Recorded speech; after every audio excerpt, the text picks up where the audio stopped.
una ghirlanda di gori. Per fare una ghirlanda di gori ci vuole una rampinatrice,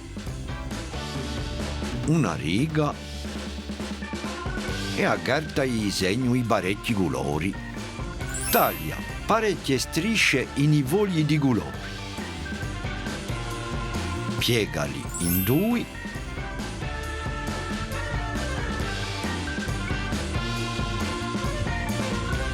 Metti un rampino in fondo. Adunisci i due capi da fa un core. Metti un'altra striscia e arrampinala a prima. Forma un altro core.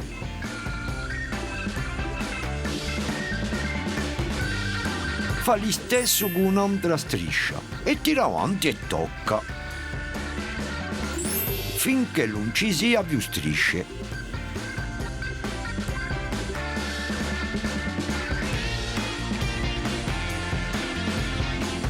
Si cambia i colori ogni tanto.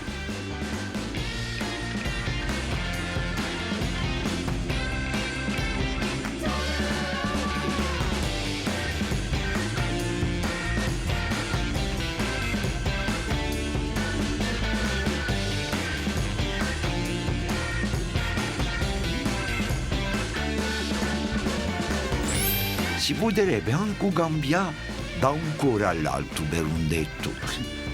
Vierai ad essere bellissimo.